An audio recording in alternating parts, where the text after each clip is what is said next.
What's up, y'all? This is the Jugo, the #1 multiracial podcast out there in the world. This is a place where real talk, faith, culture, they all collide. And in this particular episode, we're going to talk about a topic that really hits home for us. It's going to hit home for y'all. And it's just going to be a topic of discussion where we're going to go over fatherhood, legacy, and just becoming the men we want to become. Before we get all biblical, you guys, Zach, is going to really just heat some things up with honestly, some really great hot takes. So let's get to it. You ready? Yep. All right. We're about to He said, let me get the energy for it. get into it. And that's the only way to get into it is cracking open a nice little energy drink or something. Something. I know you don't do energy drinks, but Give me headaches. these are on a good sale right now. 3 for $7 Celsius? That's cool. All right, so we are getting into some hot takes. We're gonna do some hot takes. Yes. With these hot takes, actually this first one I already memorized because it's one that hits near and dear to my heart. It's talking about some dad bods. So from dad bods to bad brands. That's a weird way that I phrase that. But what I've been seeing, right, is that we've been celebrating the dad bod, which basically is like the average man. If you want to think about it. Okay. Do you think that that's good? Do you think that we should be celebrating the dad bod in the sense, you got the slight extended gut, you got the... Okay, I'm interested to see what you have to say because a whole laundry list just came into my mind about where this is going to be going over there in the future. Okay. So dad bods, do you think that we should be celebrating the dad bod or do you think we should be fighting back? Whew. Actually, before we do that, what is your classification of a dad bod? Let's set like the criteria for dad bod. I think that pretty much sums it up. You got the stomach a little extended. I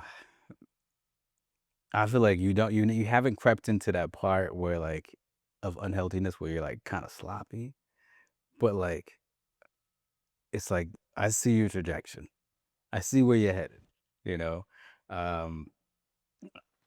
I personally, that's not me. I don't want a dad bod.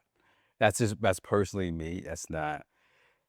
That wouldn't align with my version of me being at my healthiest. Yeah. And that doesn't mean also I gotta have like a 6-pack, but I'm like, to the point where like, I just feel like I'm like not, there's no upkeep.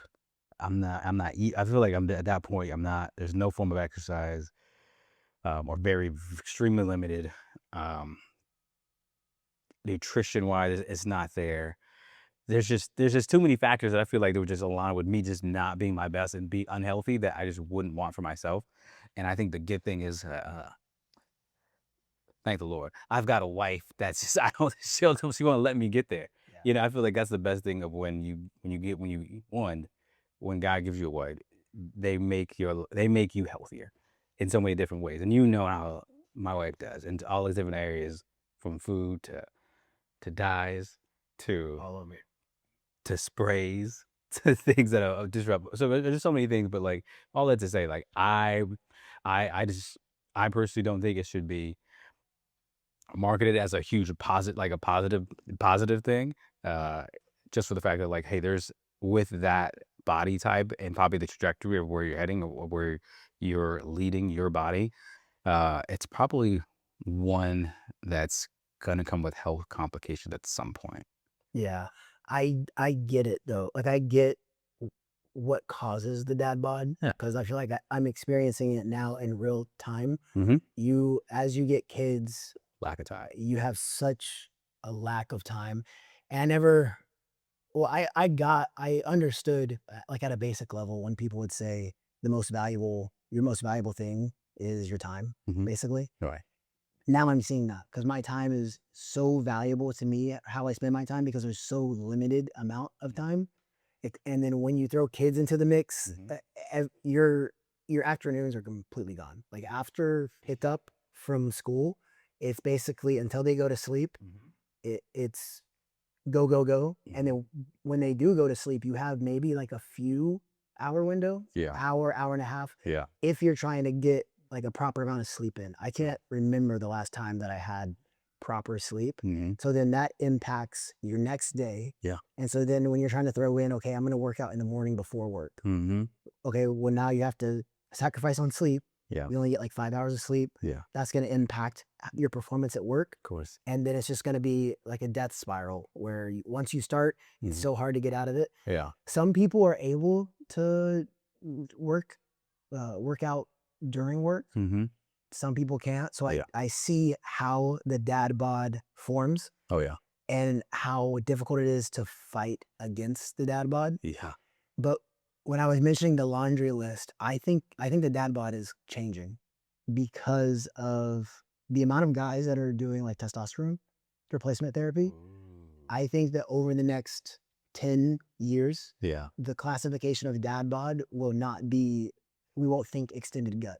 Okay. We're going to think fit guy. Yeah. Yeah. Like that's going to be like, if you just think of like a normal CrossFitter, like Yeah. they're in their 40s or whatever, Right. that will be the average dad bod. Okay. Maybe they could also be regionally though, because Mhm. in this area, it's more health focused, Right. health conscious. Yeah. But no, I think that it's not something, I don't think that it should be celebrated. I think that, we should fight against modernity, if that's the right word. I'm not sure. Okay. We should fight against like what is set as average. Yeah. Yeah. And not just to fight against it, just to fight against it, Mhm. but to be the healthiest version of you. Mm-hmm. And you don't have to tie health to aesthetics. So it doesn't Sure. have to have a six pack or have to Yeah. have all these things. You can just live like a healthy regimen, Mhm. whatever, put in some strength training, and you're Mhm. going to live a very healthy physical life. Yeah. Yeah. So I'll say that for dad bod, that unfortunately the average dad bod is that extended gut. Mhm. Not something that I'm super trying to get down with. I'm going to fight it as long as I can. Right. And you have so many weapons at your disposal now. Yeah. With all the information. Absolutely. I think when you nail it like right on top of the head, because from an aspect of like how it develops, like yeah, I mean from a timing standpoint, like our time is so this dwindles as your family grows, and like when you have opportunities to to be able to get to a gym or to exercise or run or Yeah. to calisthenics, whatever is your form of exercise, if that is not intentionally drilled into your schedule, the outside aspects of like your life just kind of take over, because you have to give your time. I mean, you give our time, we give most of our time to work. Then, sometimes work comes with you, and unfortunately, sometimes for some people, it does. And, because I think when you said, shoot, you were working, they got you a couple more hours after work. Yeah. So that takes place. But then usually after work, the kids come home and they expect dad mode to be turned on, and your full undivided attention goes to them. And then once they go to sleep, then it's like, all right, it's wife time. What she expects her time undivided. So collectively, and then as you mentioned, like lack of sleep comes into play, and then it's kind of a spiral effect, and it's kind of hard to get out of that slippery slope. So I get how it comes up, but I do believe, like I said, with technology, the access to resources, the there's definitely a surge in TRT, and then obviously now, hey, we got the knowledge of peptides coming out there, so maybe even a healthier aspect to just create a better livelihood, better just lifespan in general for your physical health. I think, like you said, there is going to be a change of the viewpoint of what a dad bod is, especially because just men in general, like unless you get to that point, you're just like, hey, it's what it is, and you just cool with it, then we're not kind of talking to you, I guess. But there's men, and we've seen it, just older people in our congregation where it's like, no, they're making a difference. Like they don't like where they are physically, and there's resources to help them change that, and they look good. Yeah. So I'm gonna just address this because this is a real raw. I don't want to present like a fakeness to this podcast. We are filming in a garage right now. That's where this studio is, and this has to be addressed. It is extremely hot. We don't have the AC yet. It's coming. So you're gonna see this towel is gonna get damp. I might even need to change my shirt. I just have to get that off my chest, or else I'm gonna be thinking about it the entire time. Yeah, Nice little reset. for sure. Nice little reset to just to get that out of the mind, Okay. and then we can go into the next. Oh my gosh, look at this, bro! I'm seriously gonna have to change my shirt. Was that you or the Celsius? No, that's sweat. Okay, that's fine. Hold on, I have to change my shirt. It's fine. This is real. This is life. I mean, I think we're good to go back from that reset. That was something that needed to be addressed, needed to be done. It's so incredibly hot that I could not mentally go on. I could not mentally go on without addressing it because it just kept going on and on in my head. Had to change my shirt. Yeah. But that's what it is. It's a real raw podcast. It's a real world podcast out of the garage, and the cat's out of the bag now. We've got, I mean, you took over a 6-foot space that was, honestly, I don't even understand why it's here. I don't know why these houses came like this, but I'm not upset with it. I mean, what we'd accomplished with this space is exactly what it was supposed to be built for, in my mind.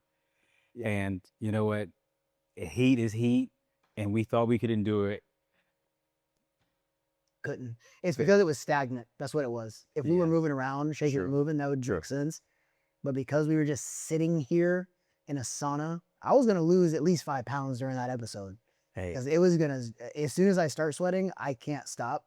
So it was just going to, like, it was gonna look like we were in the middle of a church service. It was just gonna rushing water. Shoot, at the middle of, like a heathen in the middle of church service.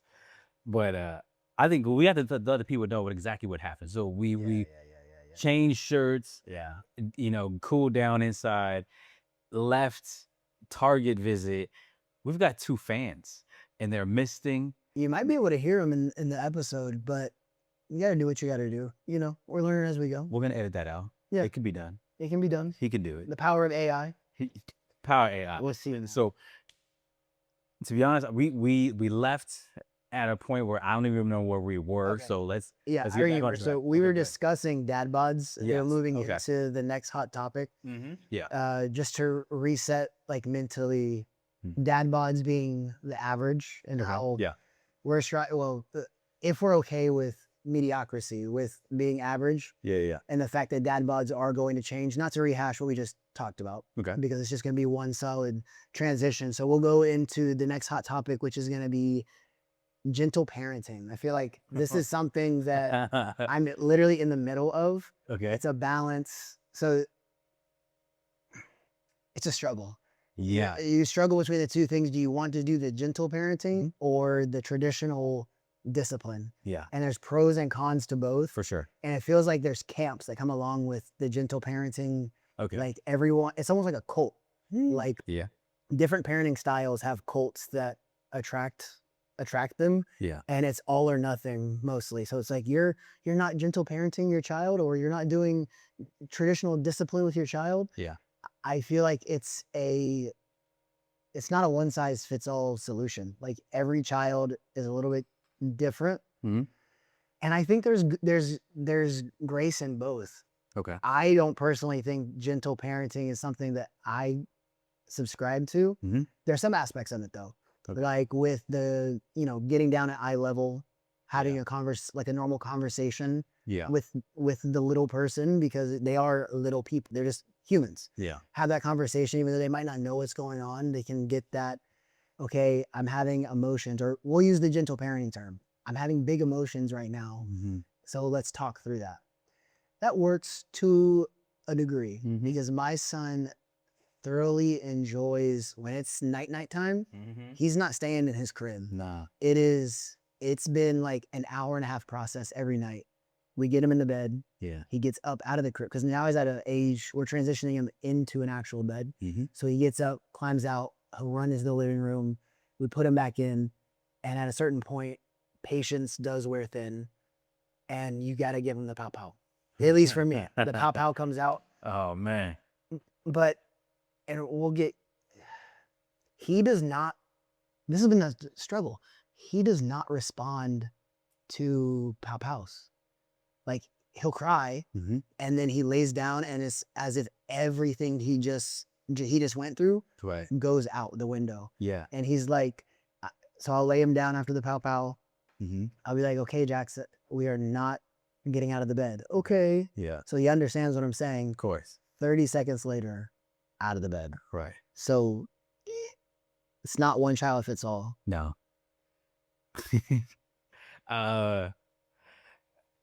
Parenting, I think, is so funny because I feel like there's no rule book, right? I mean, there's a lot of things of like, hey, how to make parenting easier, or to try this, try that, what other dynamic of a parent you want to adopt. But like, I think we always fall accustomed to like what we watched, right? And like, however your parent parented you, whether it was more disciplinary, whether it was, what do they call it? Soft parenting, Gentle parenting. Oh, I'm sorry. Gentle parenting. I know what camp you're in. Just by that statement. Just by that statement. No. I will say this. I will say this, because gentle parenting is, something that Jocelyn brought up, and and we've talked about it, because I didn't grow up in gentle parenting. I didn't. I'm fine. I have accomplishments, so I'm going to attribute to, hey, it worked type of thing. But like you said, not every kid is not every kid's the same.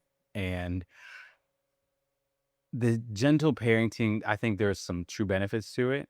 I think there's also some true downsides. Um, it's hard for me to adopt it. It's like I'd have to be just I gotta condition my mind to be thinking like I gotta be gentle all the time for me to be gentle. Yeah. Because I just wasn't raised that way, and that doesn't mean like I'm a person that's lay hands on my kid Right. all at the same time, but because obviously it doesn't require that, but there's sometimes where there is needed correction, right? And because I mean, going to bed is, I think that's a prime example of like, all right, there's just certain times you just need some correction. And honestly, as you were going to that story, I got off. My mind went to a different even side of like, okay, is it gentle parenting? Is it being a little bit more disciplinary? What's the best course of action even in your scenario? And I think there's like you said, there's kind of a blend of there's kind of a mixture of both. As a father, like, I get the disciplinary, I think, has to be there. Yeah. There's a certain time and place for when that comes, and there's an area for gentle parenting where it's more of like, not everything needs to be gentle, but I think there's a way of like talking in a manner and a tonality that makes you human to this little person, Right. and being able to ask additional questions to like walk them through what they're going through, because I find it hard to wrap my mind around trying to talk to a 2-year-old of your age, of what you have in your son, to even to my 7-year-old, which he understands a little bit more about emotions. Yeah. It just happens, and they don't even know how to put a term to it, but able to kind of walk them through it and like have a conversation. I think that's kind of what some advantages of the gentle parenting come and shines through. But there are times too where, all right, man, we've had conversations, we've been gentle, and now correction comes into play. But also, whatever is your flavor, I think I lean more to disciplinary, but I definitely kind of yearn to be in the middle, versus just kind of pick a side. Even in your story about talking about night time, I think it's so I think it's so cool to look at Jackson, and even the time after getting a pow pow, 20 seconds later, he just to do the same thing, like how their frame of mind isn't around like, I'm fearful of like this disciplinary, I'm gonna just do what I want, and just like how quick to have like that what do they call it, what fish is it, that's Like Dory, because she has a Dory. short term. Dory is one of them, but there's a Goldfish. It's a goldfish. It's like the goldfish. 0.3 seconds or something.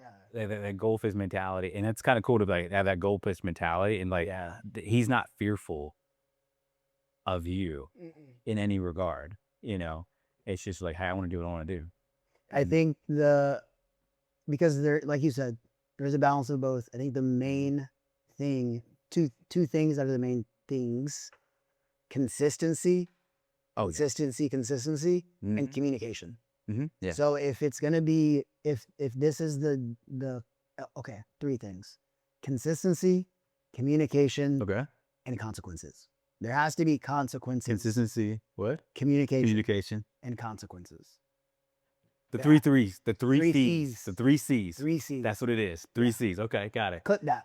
Yeah. 3 C's. So That's short. you got to communicate Uh-huh. what is happening so they can understand. Yeah. You have to be consistent in that communication. So Absolutely. if they go up the stairs and you told them don't go up the stairs, okay, there's a consequence for that. Yeah. And there's a consistent consequence for that, for those Absolutely. actions that are mommy and daddy say no, For or sure. whatever the case might be. Yeah. So yeah, I think that is an interesting look at gentle parenting, as I had a mindset going into parenting, Yeah. and it just changes because, Yeah. like I said, there are pros, there are cons, Mhm. and you don't want to just traditionally discipline and like mess up your kid. You won't know. I mean, you don't know. Right. Like if I think about, because I got discipline, I used to get beat with like a shoe, but I think that it was a positive outcome because I knew not to do stuff. Right. Okay, this Well, is funny. first of all, for tradition, this is funny. Well, I can just already tell you weren't a hard-headed kid then. But I was. But here, Were you? when I was young. But here's the thing. That, Okay. So my mother worked in the juvenile detention. That was like her field of expertise. Right. Yeah. So she worked with 12-year-olds to 15-year-olds, and then it was like 17 to 8, like these grown men. Right. Yeah. So there was a point in time when she worked with the 12 to 15-year-olds. I was probably in like 3rd grade or so. Okay. And I would just be at work with her chilling. The guy, the boy, the kids, whatever, they would be helping me with my homework. Like I remember during, I think it was like Hurricane Charlie or something.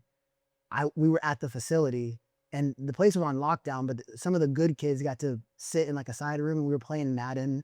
And so it was cool. But here's the thing with that. Okay. Going to the juvenile center, Yeah. I could identify that this is a horrific, horrible place. Okay. I cannot do anything to end up in this. Yeah. And what that caused is that my biggest fear, even to this day, is to go to jail. Biggest fear is to go to jail. So with that being built in, like I thought the ultimate consequence was I'm gonna go to jail. Right. I'm gonna be locked away. Okay. I never did anything, never got in a fight, never did, like my teenage years, my gut reaction was always something's going down, I'm running. Right. Like I remember like even with my football team, they would get in a fight. Okay. I'm running. Yeah. I was the first to dip out of there. I don't want any shenanigans happening because a lot of those kids, they were just in the wrong place at the wrong time. Usually it's how Now, some of the kids were bad and they would like stab their teachers with pencils and stuff like that. But you had some kids in there that it was just wrong place, wrong time. Stabbing teachers? Stabbing teachers. I forgot. You on that Florida education. Yeah, Florida's wild. So I didn't want to end up in that situation. Okay. So that, I don't even know if you would consider that traditional. Yeah. It was just like circumstantial. And that is what caused me to be like on a straight and narrow path in my teenage years. And then also just a quick story. Quick story. I would never put on my seatbelt. And my mom would always be like, put on your seatbelt, put on your seatbelt. Yeah. No, I'm not putting on my seatbelt. So she pulls up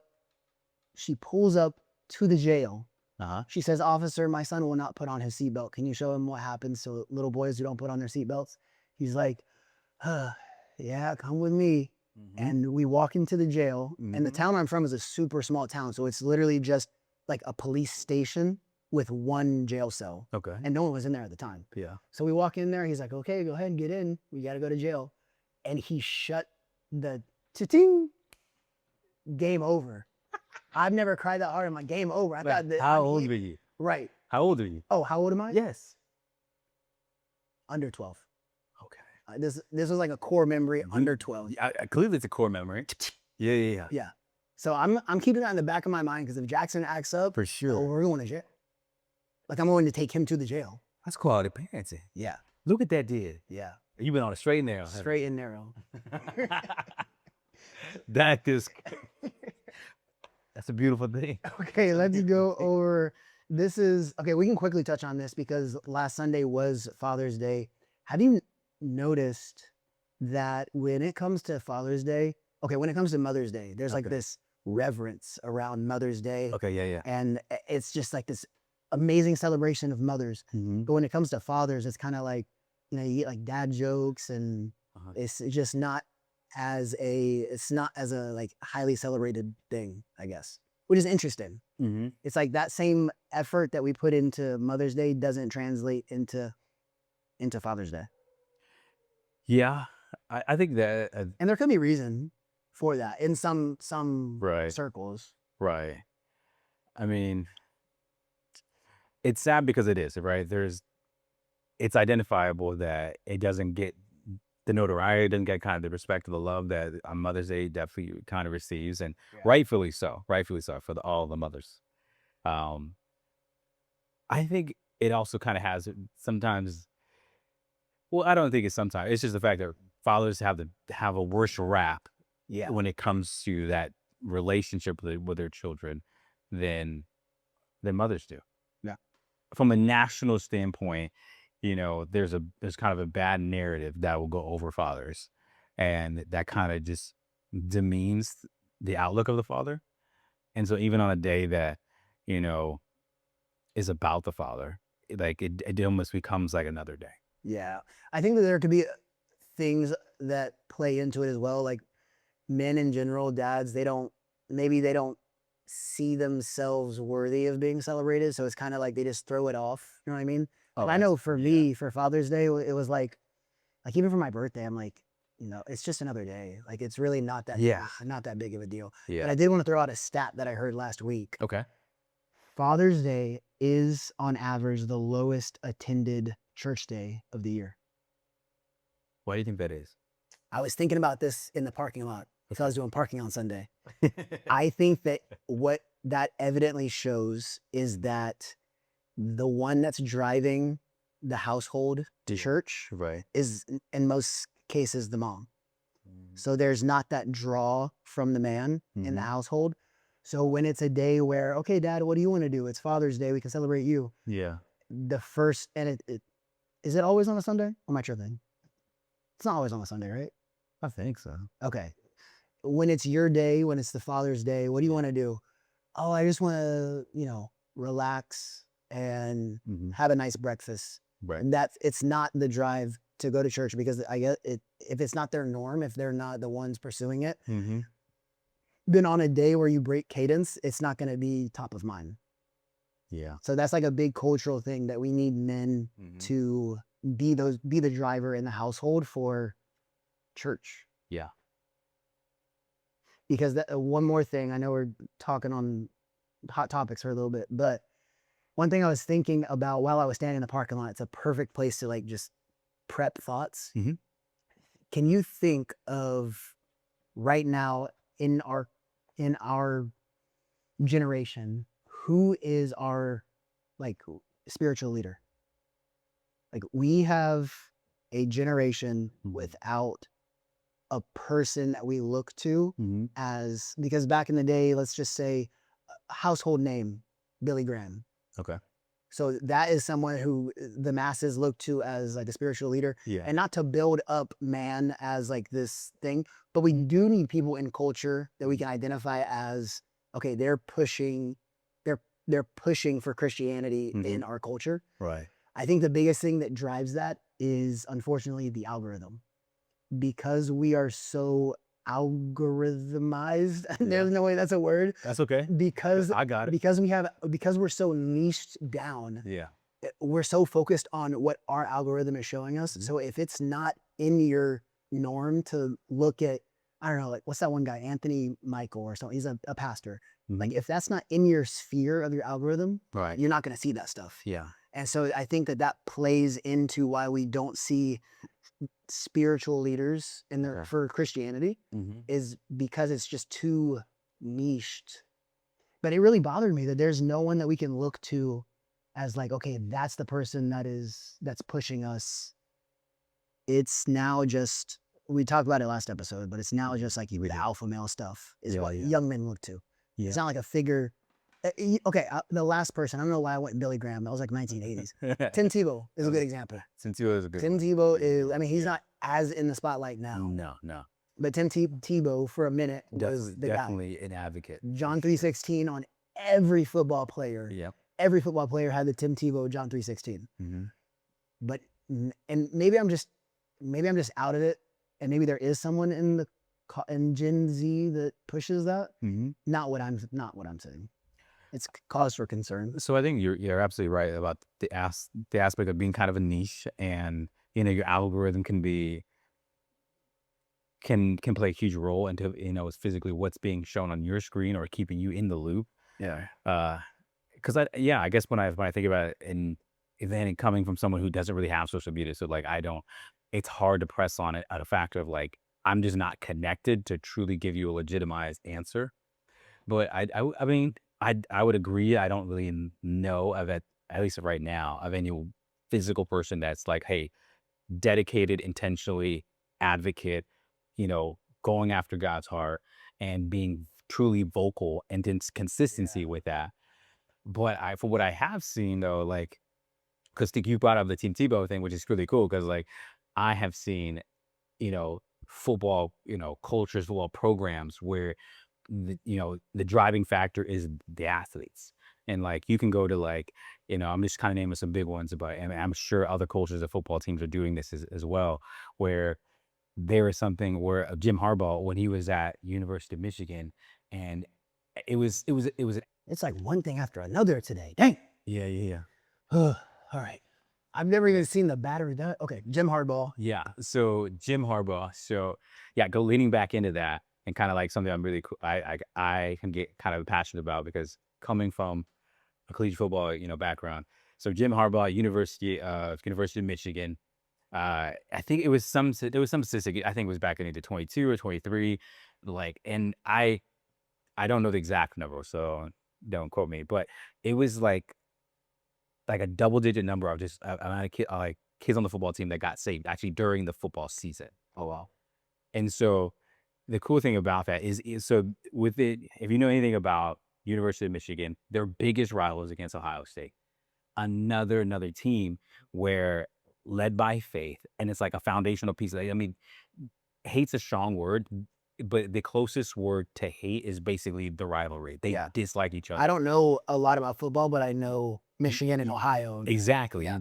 And like, but the foundational piece that they both share is that they are both they are driven by their faith in Jesus. Okay. Which is super cool. But just to kind of attest to like, although we may not have like a physical person that's advocating, that's being, projecting on multiple platforms, there's people there's coaches, I'm sure teachers and people that are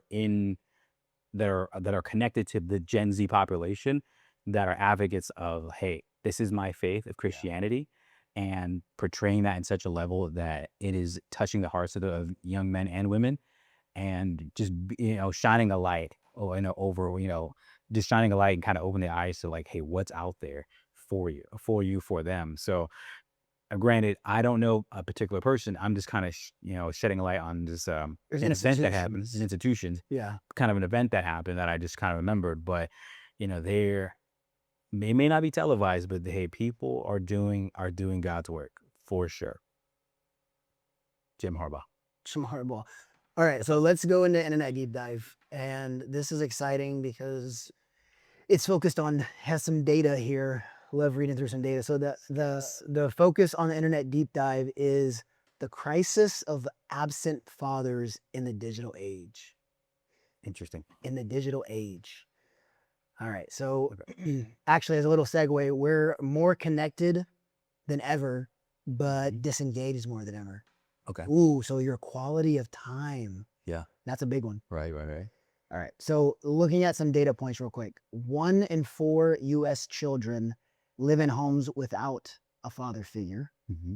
Time spent in front of screens, so streaming, gaming, whatever, has been quietly replacing that father figure interaction. Okay. Ooh, interesting. Okay. Okay, hold on. I got to make it to the actual points before I start talking. Yeah. All right. Kids in father absent homes are more likely to experience behavioral issues, depression, and lower academic performances. So question to you, what do you think? Actually, before we even go to the discussion questions, looking at some of these figures, 1 in 4 children live in, that's a huge number. Yeah, Uh, 75%. and even the ones that do have father figures in the household, that quality time isn't being spent in that one-on-one interaction. It's being taken up by screens. Right. Something, when I was reading through the show notes, something that stuck out at me is I think it's extremely important to not become a statistic. So what I mean by that is just because you don't have a father figure in your house does not mean that you have to be these 1 in 4 children who have behavioral issues. I think that, I mean, to put it bluntly, this is kind of rude to say, but to put it bluntly, it falls into like almost a victim mentality. Okay. Yeah. Where it's woe is me because this, Yeah. this is the situation I'm in because of this. There comes a point in time where you have to have ownership and understand that what's in my house might not allow me to have the best experience compared to someone else. Right. But there are other sources that I can rely on to gain that experience, which is basically the entire point of the podcast. Yeah. Is to point people who might not two things. Either one, they have a father figure and the juices just aren't flowing. Okay. And so the relationship just isn't providing. Or two, for those who don't have a father figure, you can still look towards these, whether we're talking about biblical characters, Christ himself, or some of these parables like we're going to talk about today. Yeah. Don't become a statistic and don't give in to that victimhood that in a culture where it kind of stigmatizes or it puts you in a box and you just feed into that. It's okay to break out of those boxes. Yes. Okay. That was put on my heart when I was reading through that. Hey, like I said in the beginning, man, this is all about real talk. So yeah, I have nothing to say. I think I couldn't have said that better myself. What questions do we think that we can speak to? Do you That was think? great. Do you think that with TikTok, specifically short form content, that it provides an escape hatch for, and it doesn't just have to be fathers, it's just anyone in general, that instead of either tackling hard issues or maybe there's stress, that people turn to their phones to just disconnect?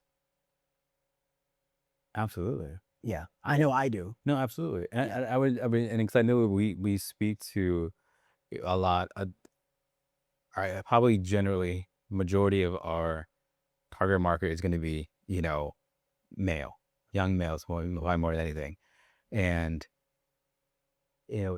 we utilize like our phones, we utilize maybe short like content or video games, as a way to disconnect from the world and to create like a fantasy land of like this is be nice to live in, and to just escape the physical world of what we're in right now.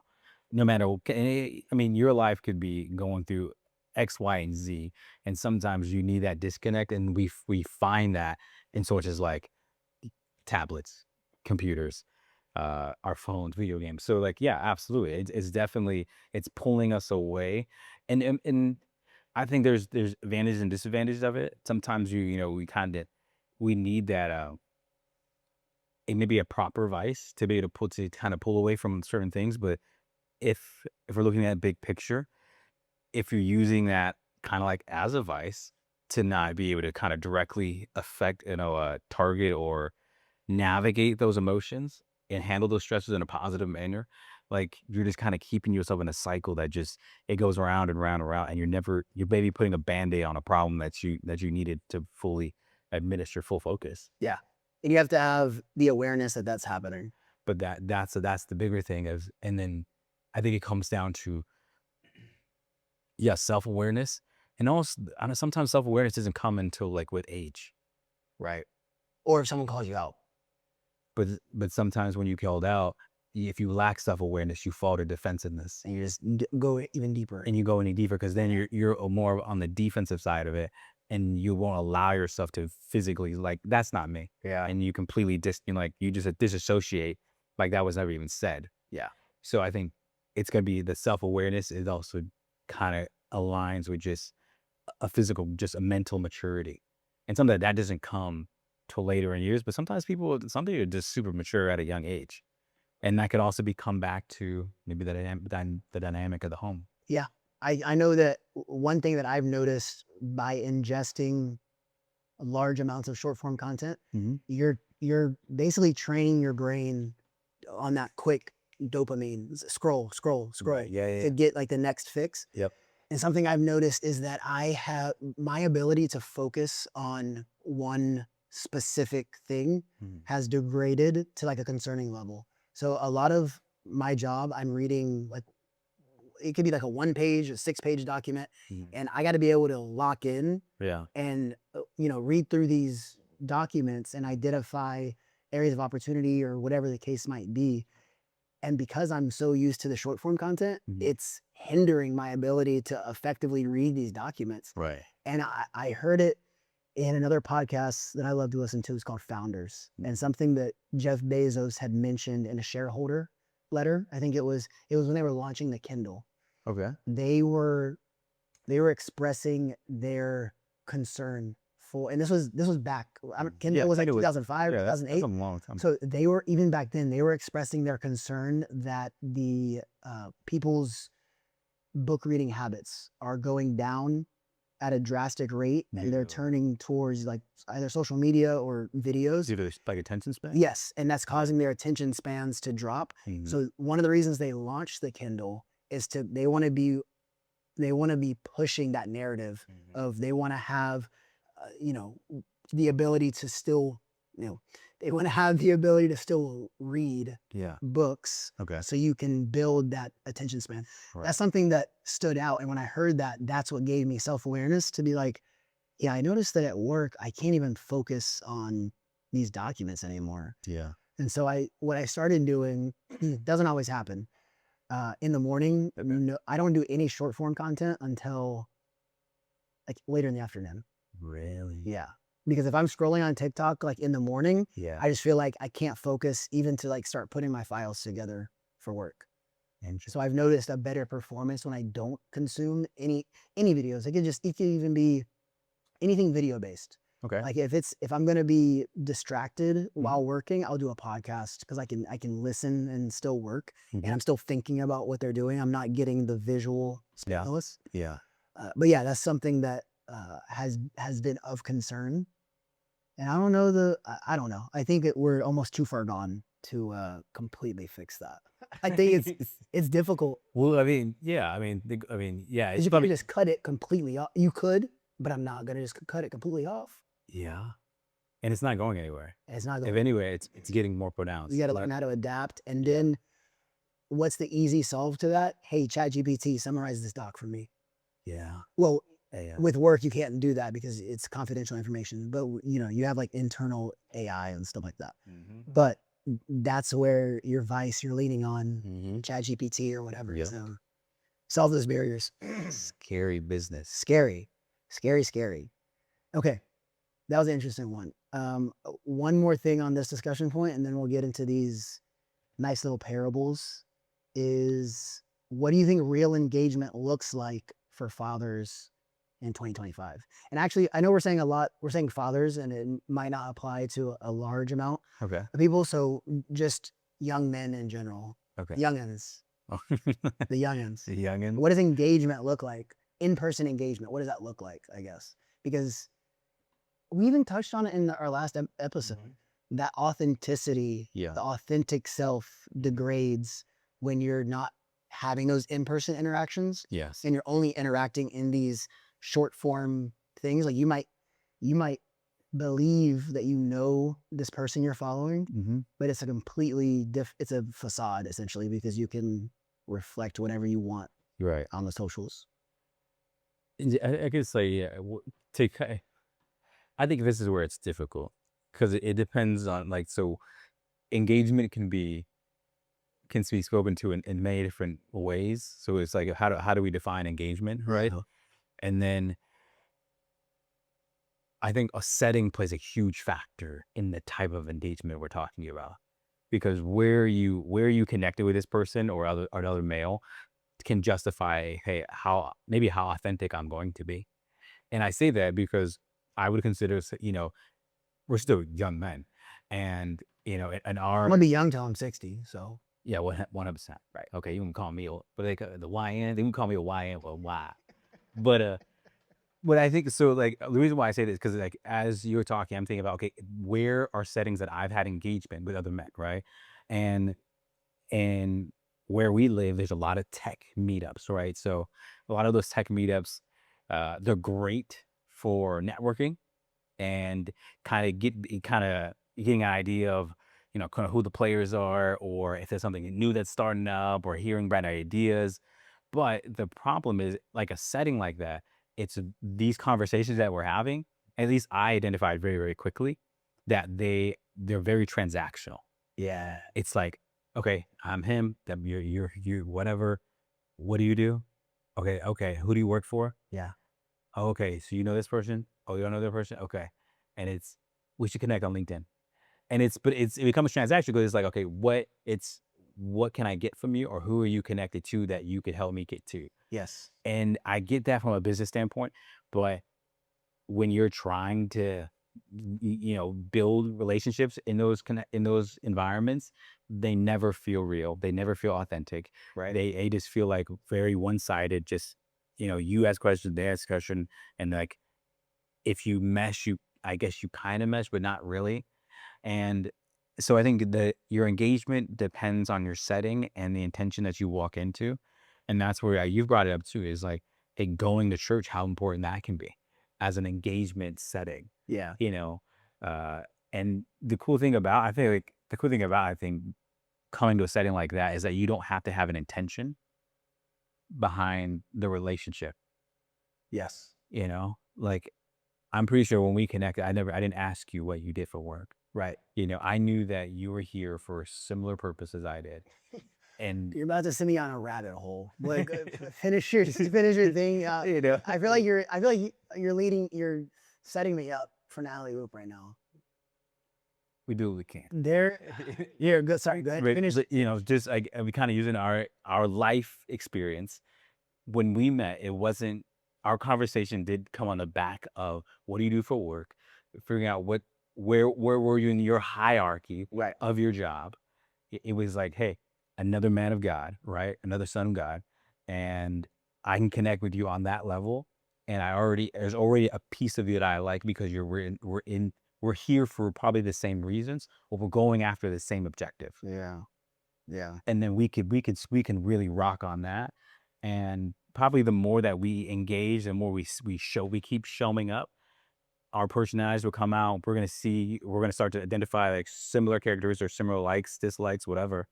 And that's where like the genuine authenticity of like the building blocks of like friendship have like played out. And I would say that this is our life experience, at least from my point of view. And you can have those you can have those. I've had genuine things spark up like at a gym.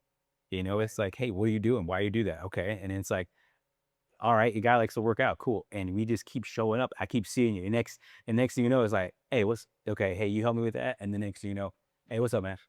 Cool. And then you go on, you do your workout, whatever. Yeah. And then, but the next time, it is one of those things, and then it just starts to blossom like that. Yeah. So I feel like the setting affects your engagement, but it affects the intention behind the engagement. Yeah. The And intention. it's where it goes.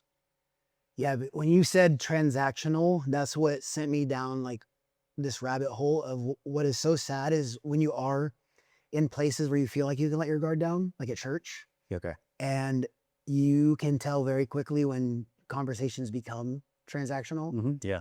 There has been 3 different occasions where at our church, and you can tell within the first 3 seconds where it's Yeah. it's a setup for an MLM, for multi-level How do marketing. you get it? Bro, it's like I remember this. there, and the one that triggers me the most is this guy. I like to sit close to the front of church. I like to sit minimum 3 rows. Give me in the front. Right. This guy in the front row after service, he turns around. He's like, "Hey, my name's so and so." I'm not going to say his name. I know his name. "Hey, my name's so and so, and God told me to speak to you." Now, my instant gut reaction is, that's not normal.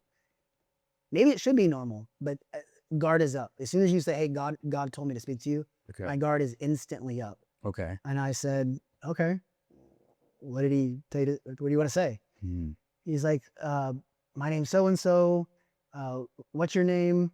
And I tell him my name. He's like, and then he introduces me to his wife. And then I say, you know, this is my wife, blah, blah, blah. And then he's like, oh, where are you guys staying at? We tell him where we stay. I'm like, where do you stay? He's like, oh, we live in downtown. Cool. Next words out of his mouth, what do you do for work? And I just generalize it. I'm like, I'm in tech. And you can see like the light bulb, like his eyes light up. And then the series of questions that follow that, you can tell that it's leading up to, you know, trying to get and see who am I? Do I have any money that I can steal from you, basically? And the part that is so funny about the story is I had to run to parking. I had to go into the parking lot. And so that's my easy segue out. Because as he's talking, I'm like, how do I get out? Parking. Hey man, great to meet you. I gotta go. He's like, can we exchange numbers? I'm like, sure, you can text me. I'm never gonna text you back. Do your thing. And so as he's getting my number, the poor guy, he pulls his phone out and the man's shaking. He's like, what's your name?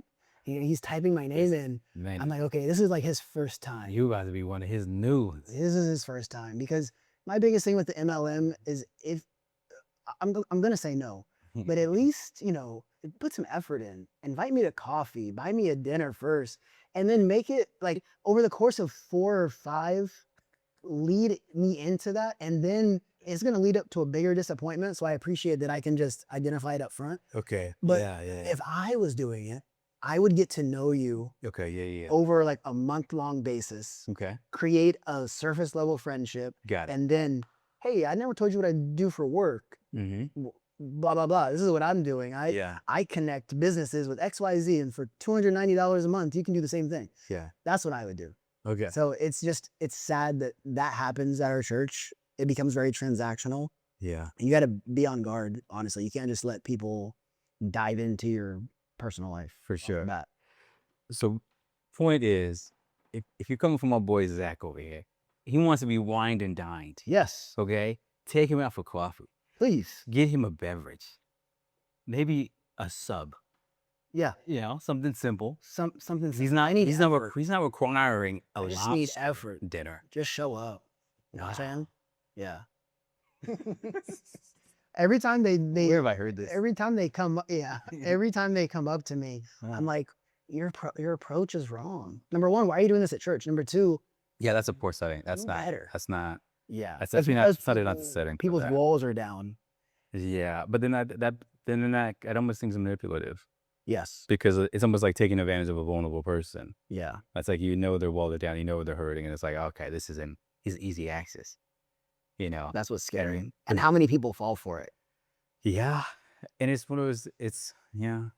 I'll even say this. It's never happened to me at our church. Okay, it's never happened to me. If you are in an MLM, quit your job immediately. Quit your job. I'm so anti-MLM. Because there was someone I looked up to. I'm like jaded towards it because of this. Dang. I never even told you the story. No. Perfect for the podcast.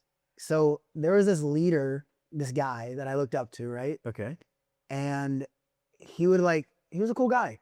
And one day he like invited me over and we wanted to just talk finances. He's like, and a lot of what he said made sense. Okay. So he was baiting me in, right? Yeah. He's like, you know, do you think about your future and XYZ?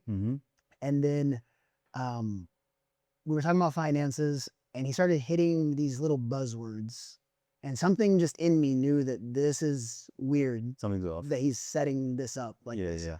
And the main buzzword was, I'll be honest, financial freedom, which you hear that often. Yeah. But when someone's in like a one-on-one setting and they're preaching to you about financial freedom, it just doesn't sit well. Okay. And then the other buzzword or buzz phrase was like, imagine your life if you could focus on the things that you're most passionate about and you didn't have to work another day in your life. Yeah. So I was like, doesn't seem feasible. Okay. At least from what I know in life, that doesn't seem feasible. Right. And thankfully I had an appointment or something. I had to leave. Okay. But he kept mentioning this, it was like Amway or something. I don't know. He just kept talking about this financial institution and insurance and blah, blah, blah. Yep. And so when I left, I typed in the insurance name, and as soon as I typed it in, the first thing on Google was, is blah, blah, blah a scam? Is this an MLM? Yeah. And so from then, I've just been super walls up. Like, if someone wants to get to know me, Okay. I'm sure the first time we met, in my head, I was like, is this guy an MLM? No, that was a joke. But Who, me? yeah. Oh. I was saying, that's how I go into situations like, okay, Man. is he setting me up for MLM? No, but when we met, this was before the MLM situation at our, Okay, at our church. Quick for the pod, because we were talking news stories. I have been in an LM. You've been in one? I've been in one, yeah. How long ago? Long. Okay. It's been probably like 6, 7 years. Okay. Yeah, long This is time. interesting. Yeah, I was in it for like. Were you a wine and dine type of guy, or were you like right up front? Where you living, what you doing, how much you make? I feel like at first you're that. Okay. Because you just don't know what you're doing, right? And then I would say in between, because like you want to figure out pretty quickly, like, okay, is this going to be something that I can connect with? Because you got when you're building like a team, like you realize you're going to spend a lot of time with these people, so you better like them, and you kind of want to figure that out pretty quickly, because you want to figure out one, are you guys in a gel? Because you spend a lot of time with them, because you kind of want to you're a part of your business, so you want to be able to pour into them, so you want to be able to do that and create genuine relationship. But then also too, you want to figure out, is this something that's even for them? And if they're not, on to the next, right? There's so many people in the world. Is it a legitimate way to make income? It is. I mean, I've met people that kind of like you said, I know people that did for sure. I technically didn't. Well, not technically. I'm not in it. I haven't been there for a long time. I stepped away for the fact of the matter was, I felt like they wanted to change people. Okay. They're really nice people. They give you a lot of resources. They connect you to a lot of books and things about personal growth, and kind of change your mentality around finances and saving, and kind of like leadership skill sets. So I think there's an aspect of them that is very, very good. Okay, then from a resource standpoint and how to build up somebody. But then I think there's within trying to build up somebody, build up their character and their confidence along with providing those resources, but never change who they are. And to me, it felt like if someone came in a certain way and they didn't think that was going to work, change that person to what we think is the right. And to me personally, I was like, well, if I'm building a team and they're going to eventually have to build a team, and they have to build a team to connect with people that they want to connect with, the only way they can do that is to be themselves, their authentic selves. Yeah. And if they're good putting on a facade to try to attract an individual or a couple that generally doesn't mesh with them from a personality standpoint, they never will. They'll fail. And I'm just like, I can't set people up to fail because you want to change them. And as soon as that, like, my mind and like my perspective shifted to that, I was like, I don't like this, and I just slowly just backed away. And that was it. What was it? Which MLM was it? It was so many questions. Yeah, I know. So it was. I'm not gonna. I'm not gonna put them on the map. How but, about? But they were affiliated with Amway. Okay. But it wasn't on an insurance type of stance, because there's a lot of them. Yeah. And there's multiple ones that are connected to Amway, because the Amway is like like you could utilize it as like a product service type of thing. But yeah, I was in one for about. This is crazy. Yeah. I'm over here trashing people that work for MLMs. I take back what I said. No, quit your job on the spot. But No. Wow, that's interesting. Yeah. Okay. Yeah. That's gonna be a pod. Like, we gotta. I'm fascinated with how people get into MLMs and their experience inside the MLM. Well, here, if we're gonna do, we have to. Well, what to say? If we promise to do one on MLMs, I'll save the next thing I was gonna say. Cliffhanger. Yeah, because it goes, it aligns with like how people get in. Okay. Yeah. Cliffhanger. Or how I got. Episode 15. No, just kidding. Y'all gonna have to wait. Okay, so we're looking at a lot of like topics that are in the news and like topical stuff. But now, if we're looking at some parables, we're going back in time a little bit. Yes. Because ain't nobody writing parables right now that we're concerned with. No, not the word. Yeah. So this first one, we're looking at Jacob, and the dangers of playing favorites. And this is coming out of Genesis 25 through 37. So essentially, what has happened here, I'm not going to read verse for verse. Jacob loved his son Joseph more than the others, and he didn't hide it. His favoritism caused deep jealousy, obviously, and division among his sons, and eventually led to Joseph being sold into slavery. Yeah. Imagine your brothers selling you into slavery. Yeah. So one thing, okay, before I even get into the talking points, I would encourage you, if you're listening to this or watching this, read that story in Genesis 25 through 37, because it's crazy to think about who is this? Joseph? What Joseph goes through that has to happen to lead him up to who he becomes and ends up saving his family with the famine that comes through.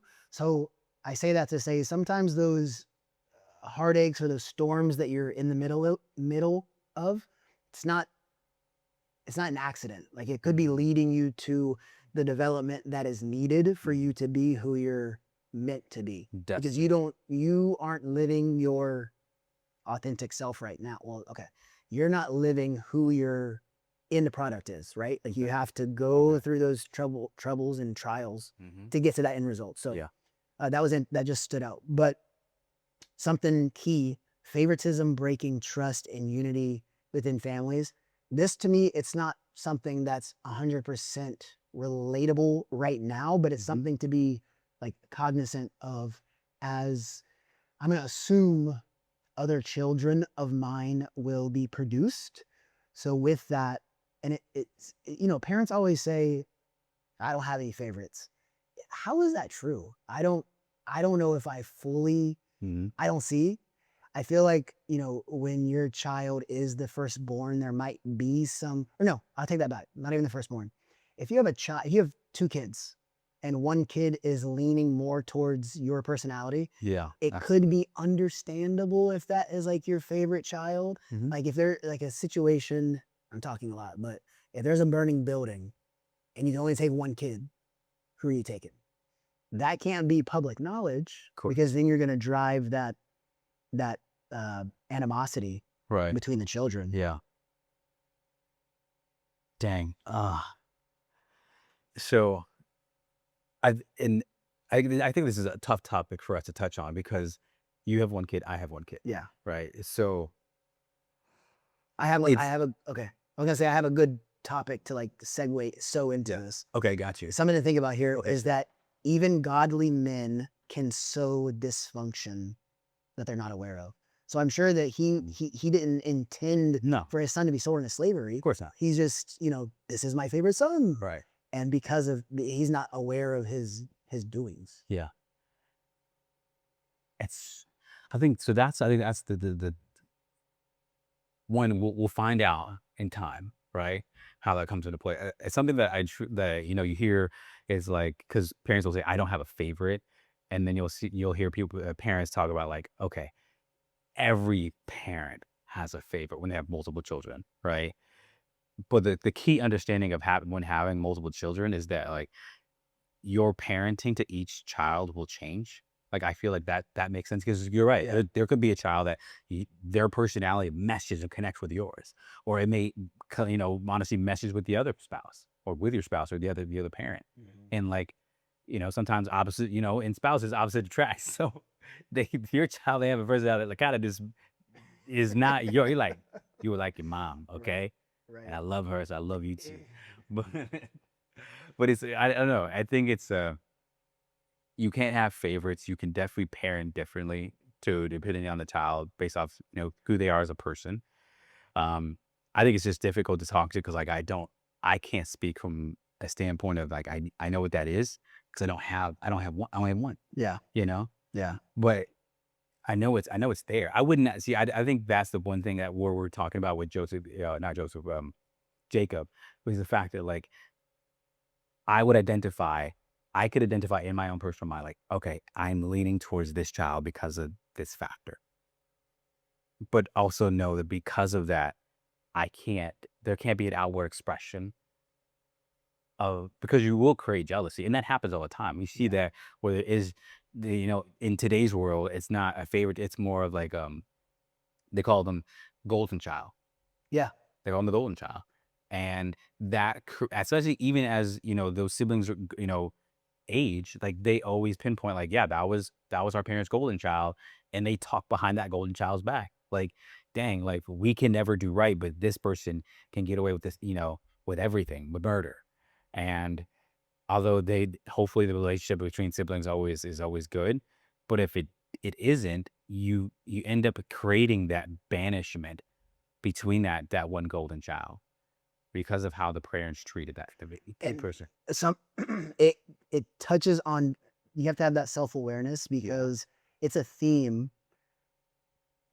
that this is something that gets passed down. Like you can see a theme that there's multiple generations where someone's father favored so and so, Mm-hmm. so and so favored this child, Mm-hmm. and so you can tie that in to modernity, whatever you want to say. Yeah. That sometimes fathers can unknowingly pass down the parenting styles that they were given, and pass that on to their children, Right. for right or for wrong. 100%. So you really need to have that, take a step back and identify, okay, with this parenting style or with this leadership style, because again, it's not all about just parents. Mm-hmm. Is this something that we even touched on this in the first episode? Is this something that I align with? Mm-hmm. Like can I test myself on this belief that I have? Yeah. And does it stand if I test it? Yeah. Instead of just, blindly doing something that you were taught or told for, 20 something years of your life. Yeah. That's huge. I've had that. I'm sure just like you've had that moment. I've had moments where like I control, like legitimately think I'm like, I'm this way because this is what I saw. Yeah. Right. And had that conflict with my way. Like, no, this is how I see things. This is who I am. This is and it always stems to like, this is kind of like what I grew up with. And then like, as I like self-awareness, maybe a little more maturity, I'm like, you know what?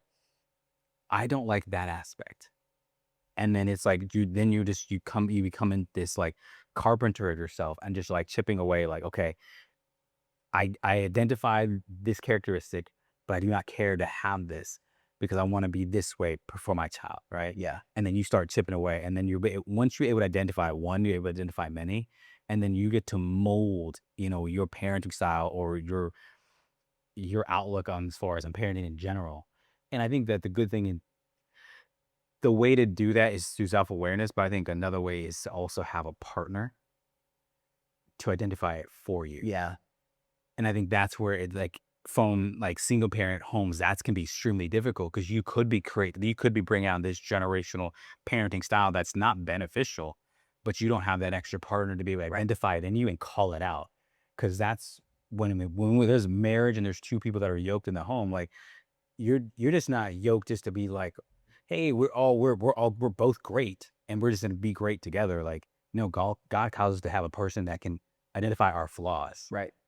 And but also be loving to not only loving to speak to those flaws in a manner that doesn't provide defensiveness, but we can provide growth. So I think it's because we were talking about like 1 to 2 parents in the house. So I think that is another factor there. Yeah.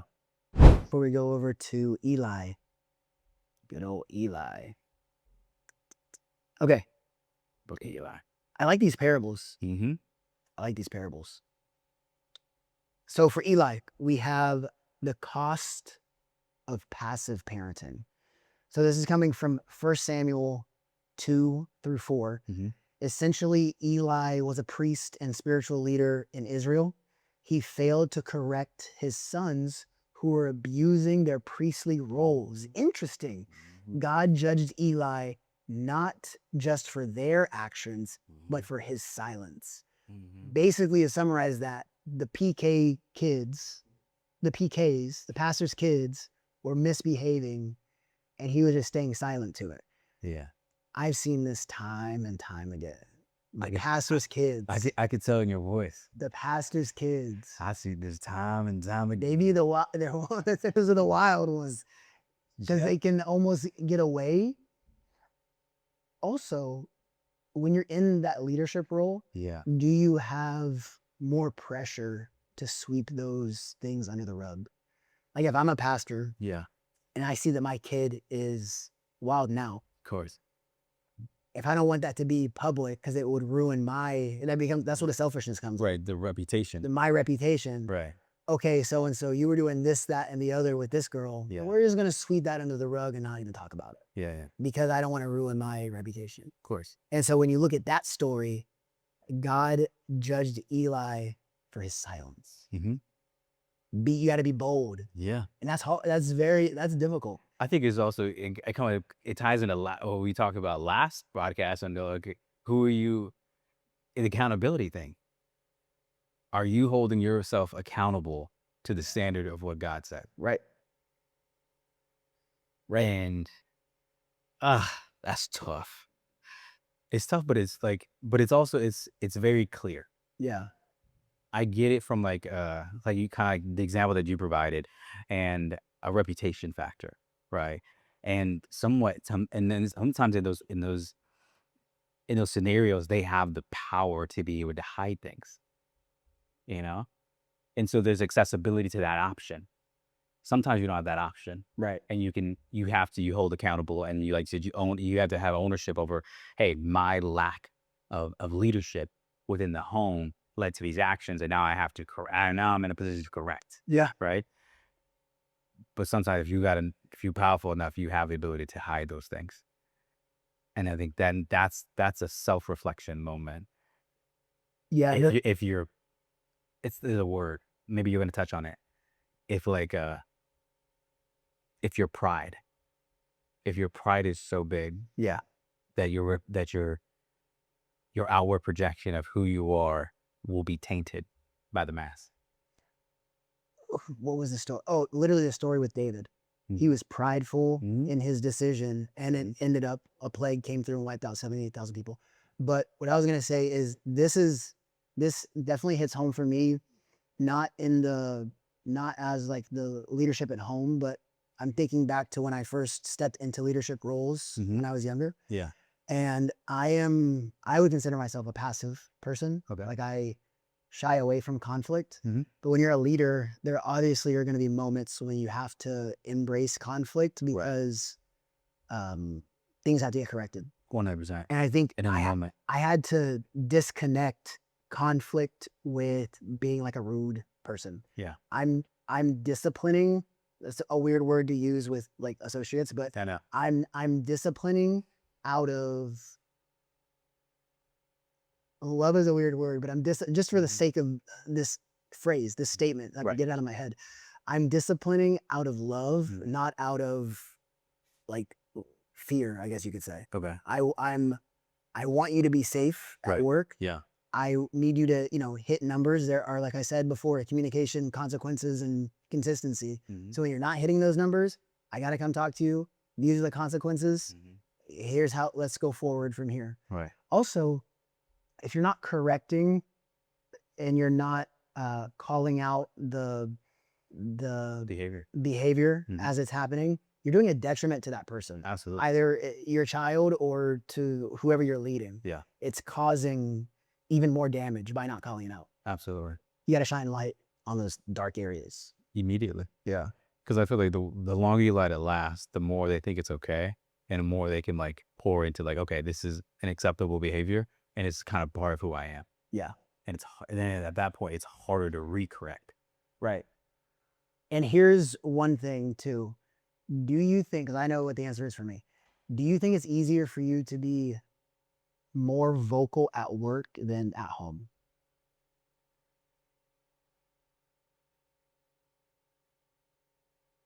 It might be different. I know for me, I'm just thinking of it when I was like an ops manager. Yeah. It was easy for me because there's set guidelines, right? There's standards of operations. Yeah. And so I'm more comfortable with calling things out. Okay. But at home, sometimes, not all the time. Yeah. Those gray areas are hard to navigate. 100%. And I think that's what leads to it. We don't have necessarily a standard operating procedure on marriage. For sure. So if it's hard, easier. someone should write that. Someone should write, here's your SOP on marriage. Your SOP. I'm pretty sure they have that in like marriage counseling classes. Maybe, I don't know. I forgot of those. I don't. Oh, no. So like not really. I mean, you don't really get like a standard operating procedure like list but you definitely work on the factor of like calling out and communicating through them. So I would say like it would have been been home, but now I'm in a new role in a new company. So now I'm kind of still finding my footing to be able to kind of have that communication. So maybe I'm a little bit more reserved in that area. But over the years, I can see my increase in my vocalization within the home. And that's just for, coming into a blended situation. And there is so much gray area. Yeah. And trying to like walk a very fine line and to truly understand the parenting style. Does it make sense? Does your wish? Is there acceptance of your parenting style? How do you fit within that parenting style? And so there's growth within that then, at least in my position, there is that led to the vocalization to getting to where it is now. Yeah. I didn't just step into it because I was more trying to find my way and help navigate that as best I could and is as respectable as I could. Yeah. So I think it for me, and that's kind of like my story. That's not everyone's story, but mine has grown, and I've had it to where it's been more vocal at work, and just out of my role right now, I'm a little more reserved. It's just growing pains. Different folks for different folks. 100%. You want to do one more, or do you want to wrap it up here? What's it? What's this one is Abraham, faith over comfort. Yeah, we got to handle Abraham. Okay. Yeah. So this is coming out of Genesis 22, verses 17, 1 through 8. Chapter 17, verses 1 through 8. Okay. Genesis 22, 17. Okay, let's not get lost in the semantics. It's coming out of Genesis. Okay. Abraham was called to leave everything familiar, to trust God with his future, and ultimately with his son, Isaac. Yeah. And his life was a constant surrender of comfort for covenant. Big takeaway there, and our pastor always says it: calling over comfort. All those Sundays, I don't want to wake up and go to the parking lot. Calling over comfort. I think Isaac is a perfect example to look at for calling over comfort. If you know that story, maybe you don't know the story, the basic context summarization is God told him to make a sacrifice. Yeah. He goes up the mountain. He's about to sacrifice his son, and then God provides a ram to be sacrificed. Yeah. Showing that you can have that blind faith, essentially. 100%. We can have that blind faith. Yeah. It shows that, and we didn't touch on it in that quick summarization, but Abraham's obedience wasn't perfect, but it was persistent. Persistent obedience. I wanted to wait for that second because I love that so much. I love that so because it aligns with the fact that like your relationship with God there's not a straight path. There truly, I mean, and if you can walk a straight path, that is beautiful.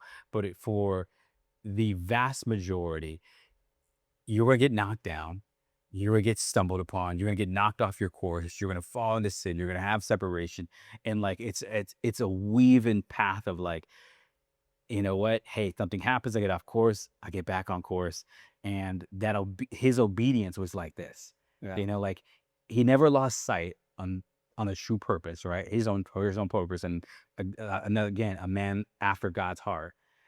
And although he had these things that tripped him up, he's like, you know what? I'm gonna stay steadfast.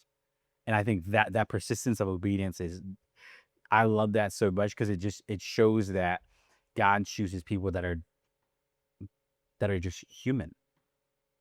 At a human level, like you don't have to be a special person. You don't have to have a special skill set. You don't have to come from a lineage of such and such. Be persistent in your obedience and your walk with faith in God, and like that is what He wants from you, and that's it. And so I love that. So I waited. That's why I was like, "Now go ahead if you go ahead and talk about Abraham real quick." But that blind faith is to me, it makes the most sense because like, when times get rough and things happen and teams are taken from you, what is it? What is it that keeps you going? Like, those are the moments where everything's bad, but if you can keep your heart postured and keep walking forward on just being intentional, hey, I trust in you, God, you're gonna figure it out. That blind faith, because that's really what I think that's what faith steps in. That is where faith is truly built, is when times when you don't know, and you allow God in to give you guidance to move your feet forward, because you don't know where you're going, you don't know if this is gonna be righted, and you're like, you know what? I realize these are things that are out of my control, and I allow you to be the light and to kind of guide my path, and that is faith. Literally, Mhm. that's a perfect way. Consistency with your faith. Consistency. That's a good theme. We might just name the episode "Consistency, Consequences." Right. What was that? Consistency, consequences, communication, and then you can also add calling over comfort. The seven C's that'll get you through it all. Oh, that's a great way to end. That's what we're going to end it that way, because we can do it. I'm just worried about time wise. We got. This has been a hefty one. It's 9:00. Jeez, it's past Jackson's bedtime. They're like opening the door. Wife is like, "What is y'all doing?" This is the last one. This is about Noah, which you've already touched on technically, but we're just real quick. We'll just give it a speed run. Yeah. This is a legacy built on obedience. So coming out of Genesis 6, verse 6 through chapter 6 through 9. Got to get these references right.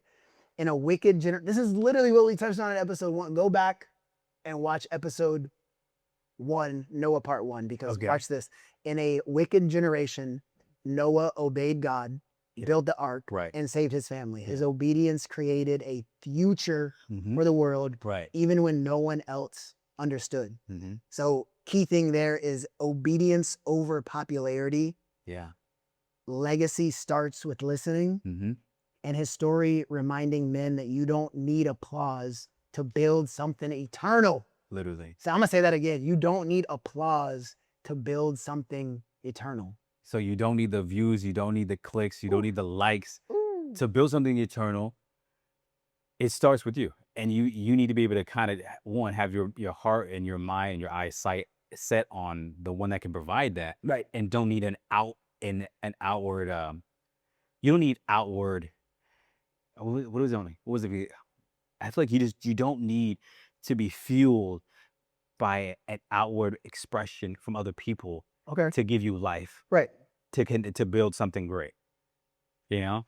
I feel like if you truly align yourself with Jesus, man, go back, bring your Bible There forward. we go. Let him see it. And if you have that, you can build your temple. That's basically your arc moment. What is that thing that's in your life where, everyone else might think that you're crazy, but you know that this is you could say calling, that this is your Purpose. Yeah. And you're going for it. Yeah. And, people aren't going to see when you're up at 4 a.m. building your ark, but the eternity that you build with that, with your preserving your family, that's so much more worth than getting the likes or the comments. Right. That's going to be, I think that should be like the along with the 7 C's, just keep checking in on people in general, men, women. How are you building your ark? Are you intentional about building your ark? Are you consistent about building your ark? And what's that purpose? What is fueling you to build your ark? Right. And tying in with that, legacy, dang, this isn't even a shirt. It's a good word. Legacy isn't about perfection. It's about intention. It's about intention. I like to throw that word intention around anyway. Right. So let's go ahead and throw a legacy in front of it. Legacy isn't about perfection. We saw that with David. We see that with Abraham. We see that with all of these examples. Yeah. But it's the intention. It's that consistency. And you create your legacy. Sheesh. That's a... Boom. That is a banger of an episode. This is the Jugo podcast, number 1 multiracial podcast on all of the AI charts. I want to thank you for watching and listening. We'll be back with something. We'll be back with another banger. Yeah. Through the heat, through the sweat, through it all. Thank you for watching. Stay consistent. Stay consistent. There's more coming. and have a blessed week. Yeah.